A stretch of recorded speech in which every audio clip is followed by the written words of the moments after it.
بسم الله الرحمن الرحیم. 400 عوامو ته دا پیغام ورکو چې جماعت اسلامي الخدمت فاونډیشن د ازمیښت او د امتحان په دې ګړۍ کې او په دې مشکل وخت کې تاسو سره برابر شریک دی. پرون د ټولو ورځې نه بېګا د شپې الحمدلله زموږ ملګرو خپل وس کړی دی، خلک یې ریسکیو کړي دي او زیات کسانو ته فوډ آیټم هغه هم رسولي دي، خوراک څیزونه یې ماته رسولي دي. ورونو په دې وخت کې زه د الخدمت فاونډیشن د جماعت اسلامي او د ریډیو دلبر د الف خان شیرپو او د نور څومره زموږ د میډیا رونه چې دی ته خراج تحسین پیش کوم چې هغوی په صحیح معنو کې د عوامو خدمت وکړو، د 400 غریبو سیلاب زدګانو او متاثرینو.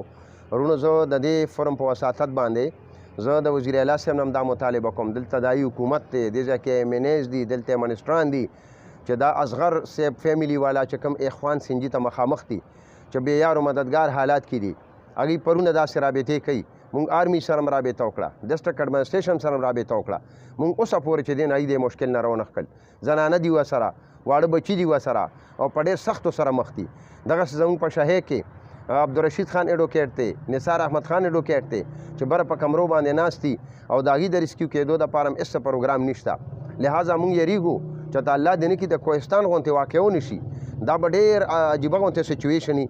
لهذا زه فوري دا مطالبه کوم چې فوري د حکومت دې طرف ته توجه ورکړي. وزیر اعلی صاحب د دې صوبې دی، دلته کې حکومت دی، دلته کې منیز دي، منسټران دي. فوري مونږ آرمي سره هم رابطه وکړو، بېوسه دي، هغوی هم څه نشي کولی. لهذا مونږ دا غندنه یې کوو د دې چې تر اوسه پورې چې دی نو نه وله څوک ورلل، نه چا ریسکیو کړل. دا څومره د افسوس خبره ده، غټې غټې دعوې کوي او اوسه پورې چې دی نو دا حالت دی. رونو مونږ دا مطالبه کوو فوزور چې فوري وزیر اعلی صاحب هم راشي، منسټران دې هم ورولېږي. مونږ آرمي سره هم په رابطه کې ایډمنسټریشن سره هغوی بې حسه دي.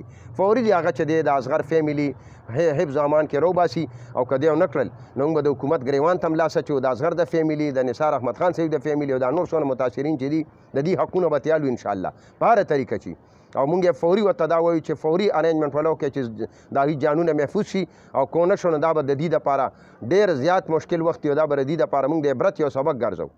نو الله دې په ټولو باندې رحم وکړي. مونږ د الله نه سوال هم کوو، زموږ ملګري ټول په فیلډ کې دي انشاءالله. نن هم چې کوم ځای ته زمونږ فوډ آیټم رسي به هم رسو، د صحت په مد کې به هم انشاءالله دې امداد کوو او په دې سخته کې د الخدمت فاونډیشن نوجوانان، رضاکار او د جماعت اسلامي کارکنان ټول په فیلډ کې موجود دي. الله دې رحم وکړي.